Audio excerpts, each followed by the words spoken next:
हाँ भाई, तो काफ़ी लोगों को मेरा इंट्रोडक्शन चाहिए था कि मैं कैसे जापान आया, क्यों, क्या मतलब कैसे।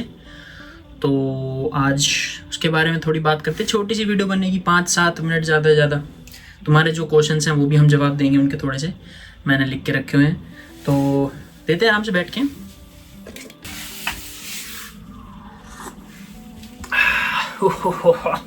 आई हेट कॉफ़ी, बट शुरू करते हैं। थोड़ा इंट्रोडक्शन करते हैं, थोड़ा क्वेश्चंस लेते हैं तुम्हारे। अब आवाज़ सही आ रही होगी, हमने अपना प्यारा सा माइक रख लिया अपने सामने। हाँ भाई, तो शुरू करते हैं। थोड़ा बहुत अपने बारे में बताते हुए चलेंगे और तुम्हारे क्वेश्चंस का जवाब देते चलेंगे। कैसे पी लेते हैं लोग कॉफ़ी। थोड़ा कमरा इग्नोर करो, गंदा हो रखा है, क्योंकि मैं साफ़ नहीं करता हूँ, क्योंकि मैं घर पे बहुत कम रहता हूँ यार। तो साफ़ करने का कोई फ़ायदा तो होता नहीं है। बाकी करूँगा, रूम टूर करना है तो उसके लिए कर देंगे। बाकी बैचलर्स के रूम ऐसे ही होते हैं, गंद पड़े से, ठीक है ना। क्योंकि मेरे घर वाले तो साफ साफ बोलते हैं कि भाई देखो, पढ़ाई करने वाले बच्चों के घर में सफाई नहीं होती, तो हम पढ़ाई करने वाले बच्चे। चलो शुरू करते हैं। तो तुम्हारे क्वेश्चन मैं बाद में लूँगा, पहले थोड़ा इंट्रो देख के चलते हैं अपना सा। तो मेरा नाम है Rishabh Bhardwaj. Stage name as a Kenny रखता हूँ मैं। मेरा हर जगह गेम नेम या कुछ भी कह लो, कैनी से ही है। अब उसके दो रीज़न है। पहला कि मुझे एक टाइम पे एनीमे बहुत ज़्यादा पसंद थी, मतलब मैं डेली देखता था। तो जो मेरी पहली एनीमे थी वो थी ब्लीच। तुम में से आधों को नाम भी नहीं पता होगा। तो उसका एक कैरेक्टर है और वो मुझे काफ़ी पसंद आया था। तो उसको वैसे जैपनीज़ में उसका नाम केन चान करके, मैंने इंग्लिश में देखी थी क्योंकि उससे मुझे आइडिया भी नहीं था कि जैपनीज़ में भी होती है। पर जब मुझे पता चला कि जैपनीज़ में होती है एनीमे, तो फिर मैंने जैपनीज़ पढ़ना शुरू किया था एज अ हॉबी। कि सेकंड लैंग्वेज होनी अच्छी रहती है ना, मेरे को लैंग्वेज सीखने की वो भी है, चुल रहती है मेरे को ज़्यादा ना। फिर उसके बाद मैंने अपना नाम कैनी रख लिया, तो हर जगह यूज़ करने लग गया। फिर मुझे ना पड़ेगा। थोड़े क्वालिफिकेशंस बता दूँ अगर मैं, क्वालिफिकेशंस तो मैंने करी हुई है 12वीं के बाद बीकॉम। हाँ, बीबीए करी है भाई, बीबीए ठीक है, बीबीए करी है। मतलब बीकॉम बीबीए एक ही चीज़ होती है, पर बीबीए को तो बीकॉम वालों से भी कम इज्जत मिलती है, वो बात अलग है। बीकॉम वालों को भी नहीं मिलती, ठीक है। अगर बीकॉम वालों को 0 इज्जत मिल रही है तो हमें माइनस में मिल रही है, तो बीबीए मत करना कभी, नॉट रिकमेंडेड। तो अभी मैं जापान में क्या कर रहा हूँ वो है गेम प्रोग्रामिंग का कोर्स, जिसमें मैं गेम बनाना सीख रहा हूँ। एज अ बैक एंड काम है हमारा, तो पूरा काम कोडिंग से चलता है। अभी तक हम सी और C++ पढ़ रहे हैं, उसी के बेस पे मैंने अभी एक गेम भी बनाया था, तो जो तुमने देखा होगा पिछली वाली वीडियो में। और मैं आया कैसे, उसका जवाब है मैक्स्ट के थ्रू। जिनको नहीं पता मैं उनको बता देता हूँ कि मैक्स्ट एक स्कॉलरशिप है जो जापान की गवर्नमेंट देती है ऑल ओवर द वर्ल्ड के स्टूडेंट्स को। उसके लिए एक टेस्ट होता है और उसमें काफ़ी सारी अलग अलग कैटेगरीज होती हैं। मेरा स्पेशलाइज्ड ट्रेनिंग कॉलेज के अंदर था, तो मैं यहाँ पे एज अ प्रोफेशनल डिप्लोमा कह सकते हो आप इसको एक तरह से, क्योंकि ये प्रोफेशनल कॉलेज हैं, तो एज आप डिप्लोमा कह सकते हो इसे। तो 2 साल का होता है ये, और 1 साल हमको एक्स्ट्रा मिलता है, उसमें हम लैंग्वेज सीखते हैं। तो 3 साल में से 1 साल लैंग्वेज का और 2 साल कोर्स का। तो मैक्स्ट का जब एग्ज़ाम हुआ था तो मेरी जैपनीज़ अराउंड JLPT का N3 लेवल होगी, ठीक है। वो बात अलग है, उस समय मेरे को कांजी ज़्यादा आती थी। अभी से कंपेयर करो तो उस समय मेरे को कांजीज़ जो भी होती हैं ज़्यादा आती थी जैपनीज़, क्योंकि उस समय बहुत फोकस्ड पढ़ाई करते थे। हाँ, ये भी बता दूँ, काफ़ी लोग कहते हैं मैं कॉमर्स साइंस से हूँ या कहाँ से हूँ, क्योंकि मैं गेम प्रोग्रामिंग कर रहा हूँ। अब गेम प्रोग्रामिंग कर रहा हूँ तो साइंस से ही होगा, सब यही सोचते हैं। तो मैं कॉमर्स विद मैथ्स बैकग्राउंड से हूँ। फिर उसके बाद मैंने लास्ट ईयर जब मेरा BBA का चल रहा था, तो मैंने इस स्कॉलरशिप के बारे में जाना कोरोना के टाइम पे, और मैंने फिर अप्लाई कर दिया। तो हमारा एग्ज़ाम हुआ, इंटरव्यू हुआ, क्लियर हुआ, 3 से 4 महीने रिजल्ट का वेट हुआ, उसके बाद हमारे पास लेटर आया और हम यहाँ आ गए। तो 1 साल मैंने लैंग्वेज कोर्स किया है, ओसाका में लैंग्वेज स्कूल था।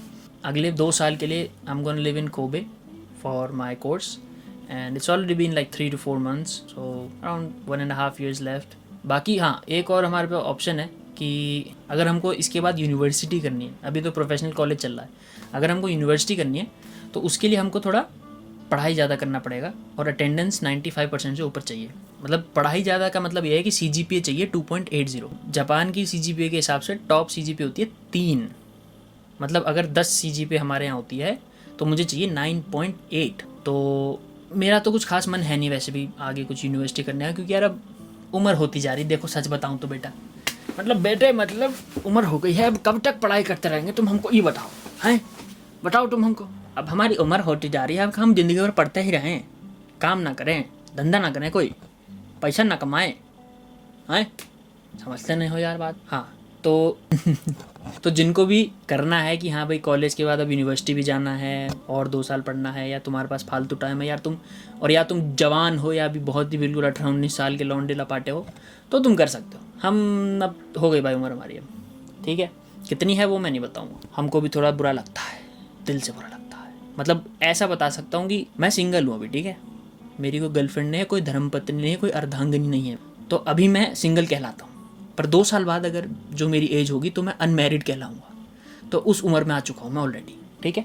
तो अब थोड़ा तुम्हारे थोड़े क्वेश्चन ले लेते हैं बालकों वाले। मैं माँ कसम कह रहा हूँ, तुम्हारे जो ऐसे क्वेश्चन आते हैं ना, मन नहीं करता रिप्लाई करने का। मैंने सारे लिए नहीं है इसमें, जानबूझ के लिए, तो क्वेश्चन इतने गंदे गंदे पूछते हैं। फिर भी चलो, जो आए हैं थोड़े बेसिक भी कुछ जवाब देते चलते हैं। थोड़ी वीडियो भी तो लंबी करनी है ना। पहला क्वेश्चन है, भाई please answer to my these questions. पूरा पैराग्राफ ही लिख दिया अगले ने। पहला question, what was your JLPT level when you apply for next N3? JLPT मैंने दिया नहीं था उस समय, मेरे पास नेट का N4 लेवल था at the time of document applying. बहुत अजीब साउंड किया ना। इंडिया में 2 टेस्ट होते हैं जैपनीज़ लेवल के लिए, एक होता है अपना JLPT ऑफ कोर्स, और एक होता है नेट का, जो सिर्फ इंडिया में ही ज़्यादातर वैलिड है, क्योंकि बाहर किसी को नेट का नहीं पता है। JLPT सबको पता है क्योंकि वो जापान का मेन एग्ज़ाम है, ठीक है। तो नेट एज ए बंदे इसलिए करते थे क्योंकि पहली बात तो उसमें आप प्रैक्टिस ज़्यादा कर सकते थे, क्योंकि साल में 4 बार होता है, तो आप जितनी बार भी दो उतना अच्छा रहता है आपका, वो रहता है। पर मेरा वो सीन नहीं था, तो मैंने सीधा नेट का दिया था N4, और वो मेरा पहली बार में क्लियर हो गया था। फिर उसके बाद मैंने कोई एग्ज़ाम नहीं दिया था अंटिल मेरा मैक्स का एग्ज़ाम हो गया। तो जब मैंने सर्टिफिकेट जो सबमिट किया था वो N4 का किया था। बाकी मैंने आने से पहले JLPT N2 या N3 के लिए अप्लाई किया तो था, पर इलेक्शन का टाइम था तो उन्होंने वो कैंसिल कर दिया। हाँ, तो JLPT का लेवल था मेरा N3 मान के चल ले। क्वेश्चन नंबर 2, तो do we need to do any kind of diploma और certificate course in game development before applying for Max scholarship, और we can apply without any previous knowledge in this field? देखो मैं बता रहा हूँ अपना, मेरे को प्रोग्रामिंग के बारे में ABCD कुछ भी नहीं आता था। अगर तुम डिप्लोमा करके आ रहे हो तो तुम यहाँ क्यों कर रहे हो, ठीक है। गेम प्रोग्रामिंग का अगर तुम्हें यहाँ पे क्योंकि डिप्लोमा ही है जो मैं कर रहा हूँ, तो यही क्वेश्चन का आंसर दे सकता हूँ मैं कि भाई तुम्हें कुछ नहीं करना आने से पहले, तुम्हें अपनी गणित पे ध्यान देना है, थोड़ी अपनी अंग्रेजी अच्छी कर लेनी है, और ऑफकोर्स जापानी तो ऑफकोर्स, उसमें तो कोई दो राय नहीं। तीसरा क्वेश्चन है आएगा, please tell me how much marks are required in order to pass the maths paper of MEXT STC test. यार इसका तो कोई जवाब नहीं है, क्योंकि रिजल्ट वो देते नहीं है, वो सिर्फ ऐसा भेजेंगे मैसेज कि तुम्हारा रिटर्न एग्ज़ाम क्लियर हो गया है। कितने मार्क्स आए नहीं पता, कितने ग्रेड आए कुछ नहीं होता, कितने लोग पास हुए ये भी नहीं बताते, या किस रैंकिंग से आए वो भी नहीं होता। तो ये मत पूछो कि कितने मार्क्स चाहिए, कितने चाहिए, बस अपना 100% दे के आओ, ठीक है। बाकी जैपनीज़ और इंग्लिश पे ज़्यादा फोकस करना। भाई जैपनीज़ कितने टाइम में सीखी और कहाँ पर?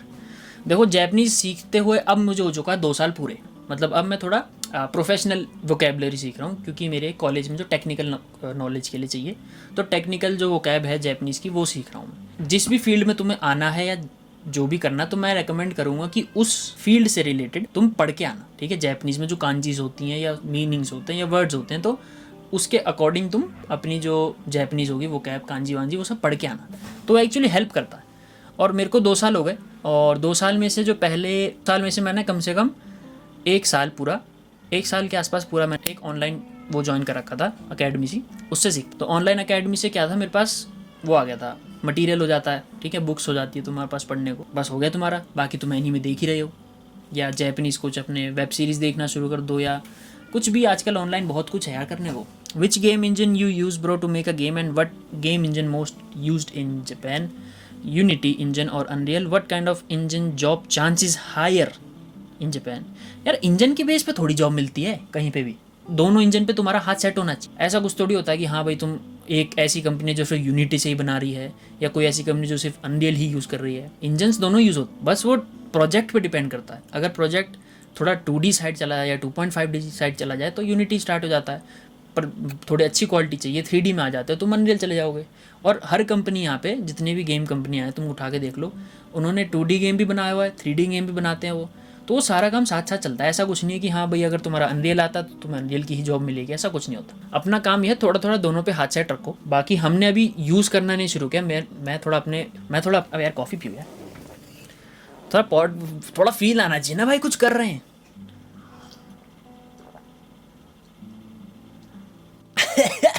नहीं पसंद है मुझे कॉफी।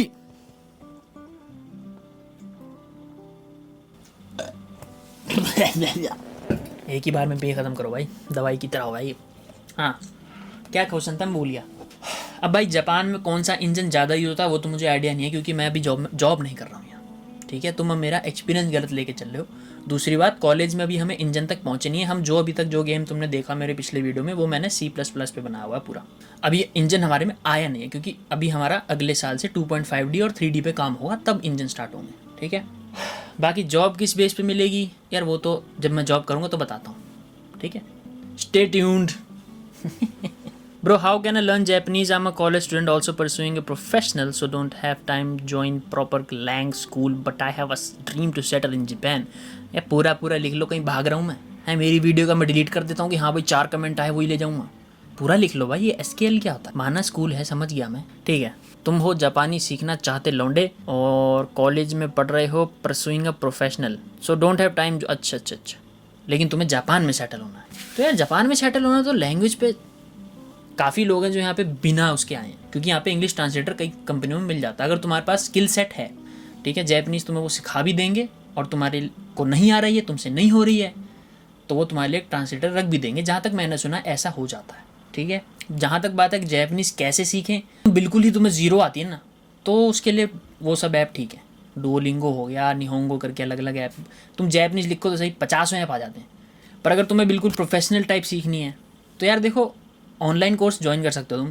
तो तुम्हारे कॉलेज का मेरे को तो नहीं पता, पर अगर हफ्ते में मान लो तुम संडे फ्री होते हो या सैटरडे संडे फ्री होते हो, तो इंस्टीट्यूट में अलग अलग टाइप के कोर्सेज मिल जाएंगे तुम्हें। होता हफ्ते में कहीं 3 दिन पढ़ा रहे हैं, कभी वीकेंड पे ऑप्शन होता है उनके पास कोर्स का, ठीक है। तुम या फिर अगर तुम्हारे पास पैसा है तो तुम सिंगल ट्यूटर रख सकते हो, तो जो टाइम तुम बोलोगे वो उस टाइम पे आएगा तुम्हें पढ़ाने, ऑनलाइन ऑफलाइन जैसे भी करो। तो वो थोड़ा रिसर्च करो। Nice one bro, just want to ask, ये जो भी एक्सपेंसेस होते हैं आपके including the trip to India, ये सब आपने सेव करके या मैक्स्ड से किया है? ये तो सेव करके भी नहीं है, तो ऐसे घर से मंगवाए थे पैसे मैंने टिकट के लिए। पर हाँ, मैक्स्ड सिर्फ तुम्हारा इंडिया से जापान आने का खर्चा उठाता है, और जब तुम्हारा 3 साल का कोर्स हो जाए और तुम्हें यहाँ नहीं रहना, और तो यहाँ से वापस जाने का तुम्हारा अलग खर्चा उठाएगा। बस यही 2 टाइम वो पैसा देता है, उसके बाद कुछ नहीं देता। चलो भाई आगे। It's such a nice vlog and I like the memes which you have used. हाँ ये भी है भाई, किसी को मेरे मीम्स यूज़ करने से बहुत ज़्यादा दिक्कत भी हो रही थी किसी को। उसका कमेंट मैंने लिया नहीं वैसे, पर ले लेता मैं। Hello, I am doing BSc in animation. अबे हाँ, BSc इन एनिमेशन भी होती है। And I want come to Japan for masters in character animation, can I do it with MEXT? हाँ, मास्टर्स का ऑप्शन होता तो है, पर उसमें कुछ कंडीशंस अलग है मेरे ख्याल से। मैं वेबसाइट डाल दे रहा हूँ नीचे, उसमें गाइडलाइंस में जाके देख लेना कि क्या रिक्वायरमेंट्स है फॉर अप्लाइंग, क्योंकि मैंने तो नहीं किया ना, मुझे नहीं idea. Bro, I want to learn game dev in Japan, what are the ways? ये क्वेश्चन सबसे गंदे लगते हैं मेरे को, जो लोग पूछ लेते हैं ना, ब्रो मेरे को पढ़ना है जापान में, व्हाट आर द वेज? तुम यही चीज़ तुम गूगल पे लिखो ना, तुम्हें वो 50 आर्टिकल ला के दे दे तो मेरा नाम बदल देना। भाई गेम डेवलपर के अंदर आती हैं 50 फील्डें, ठीक है। अगर मैं तुम्हें गूगल पे सर्च कर दूँ, एडवर्टाइजिंग हो गया, ई स्पोर्ट्स हो गया, प्रोग्रामिंग हो गया कोडिंग वाला, डिज़ाइनिंग हो गया, कैरेक्टर डिज़ाइनिंग हो गया, तो गेम डेव का मतलब बहुत कुछ होता है। तुम अगर गूगल पे सर्च करोगे ना कि गेम डेव में क्या होता है, तो तुम्हें वो बता देगा कि भाई गेम डेव अकेले बंदे का काम नहीं होता, बहुत सारा काम होता है। साउंड बनाना, साउंड डिज़ाइन करना, 3D मॉडलिंग हो गई, एनिमेशन हो गया, टेक्सचरिंग हो गई, गेम डिज़ाइन, प्रोग्रामिंग, 50 चीज़ें होती हैं। तो गेम डेव अगर तुम्हें करना है तो पहले ये क्लियर करो कि तुम्हें उसमें करना क्या है। तुम्हें कोडिंग पसंद है, तुम कोडिंग करोगे। तुम्हें ड्राइंग पसंद है, तुम डिज़ाइनिंग करोगे। तुम्हें गाने पसंद, तुम्हें साउंड पसंद है, बैकग्राउंड म्यूजिक पसंद है, तुम साउंड डिज़ाइनर बनोगे, है ना। तो वेज क्या होते हैं? वेज का मतलब तो वो हो गया ना कि भाई तुम्हें कैसे जापान आना है। मैं मैक्स्ड के थ्रू आया हूँ, तो एक ऑप्शन वो है, अगर तुम निकाल लो, ठीक है। और इंटरनेट, गूगल, मतलब गूगल पे सब है ब्रो। मेरे को किसी ने बताया थोड़ी था, कि मेरे को सपने में थोड़ी आता बताने। गूगल से मिला था मेरे को, गूगल पे हो जाता है, यूट्यूब पे मिल जाता है। थोड़ी फोटो थंबनेल बना लेते हैं, कैसे लग सेक्सी लग रहा है वाला ना, यही लगाएंगे, थंबनेल मिल गया भाई साहब। हाँ भाई, तो अब मैंने सारे जवाब दे दिए हैं, और एक आखिरी जवाब मैं दे दूं जो बहुत लोग पूछते हैं मेरे को DM में, मैसेज में, कमेंट्स में। मतलब पहले भी बता चुका हूँ, मेरी भी एक वीडियो में मैंने बताया है साफ साफ कि मेरे पास कौन सा लैपटॉप है, ठीक है। तो मैं एक और बार बता देता हूँ, मेरे पास ROG का Strix 17 लैपटॉप है, Ryzen 9 और 1 TB SSD वाला, ठीक है। वो वाला लैपटॉप मेरे पास है। ठीक है, समझ गए? हो गया। RTX 4070 खुश? अब मत पूछ लेना। अब नेक्स्ट से रिलेटेड कोई भी क्वेश्चन मत पूछना, बिल्कुल नहीं। हो गया। इससे ज़्यादा मेरे पास कुछ नहीं है शेयर करने को। मैंने सब बता दिया तुम्हें नेक्स्ट में जो मेरे को पता था। इससे ज़्यादा मेरे पास कोई इन्फॉर्मेशन नहीं। अगर कुछ इससे अलग क्वेश्चन है तुम्हारे पास, क्योंकि सोचने वाले कहीं से भी सोच सकते हैं, तो अगर तुम्हारे पास इससे कोई भी नायाब क्वेश्चन मिलता है तुमको, तो ज़रूर इस वीडियो के नीचे कमेंट कर देना और मैं वहीं रिप्लाई करूँगा। DM में मत आना, कहीं भी मत आना। उसके अलावा कल 9:30 बजे यहाँ पे पहुंच जाना। यही पहली और आखिरी वीडियो है जिसके मैं रिप्लाई करूँगा, वो भी उस क्वेश्चन का जिसका मैंने जवाब इस वीडियो में नहीं दिया हो। अब मैं चलता हूँ एडिट करने, क्योंकि मुझे वीडियो कल तक डालनी भी है। मिलते हैं फिर अगली वीडियो में। तो यही था भाई मेरा एक्सपीरियंस। बाकी हम थोड़ा अपना हुक्का पी लें। मैं फ़ोटो सेक्सी आएगी वैसे थंबनेल के लिए ना ये। जी हो। अच्छा बेटे, अब मिलते हैं तुमसे अगली वीडियो में। हाँ तो बेटे, अब अगली बार आएगा हमारा रूम टूर, तो वो देखिएगा और बताइएगा कि हमारा रूम कैसा लगा। हम इसकी सफाई कर लेते हैं और डेंटिंग पेंटिंग मार लेते हैं। तो अगली वीडियो अब 2 हफ्ते में आ जाएगी। अगले हफ्ते तो थोड़ा सा मुश्किल है, थोड़ा ज़्यादा काम हो जाएगा उसमें, क्योंकि हमारा रूम बहुत ही गंदा हो रखा। ठीक है, अभी हम तुमको अभी की सिचुएशन अगर हम तुमको दिखा दें तो हो सकता है जो लड़कियाँ ये वीडियो देख रही हैं वो शर्म के मारे रो दें। मैं बोलना चाह रहा था मर जाएं, पर थोड़ा गंदा लगता है बोलने में ना, मर जाएं, है ना। डेट्स सो इनसेंसिटिव है। बाकी हमारे यार को थोड़ा सा बाय बाय बोल के जाओ, ऐसे नहीं जाते बिना बाय बाय बोले। अगली पिछली बार भैया बुरा मान गए थे कि इनके बारे में कोई बात ही नहीं करता। कहता भैया कमेंट में हमारा तो कुछ नहीं आ रहा, तुम्हारा ही सब कुछ हो रहा। अच्छा ठीक है, तो खत्म करते भाई।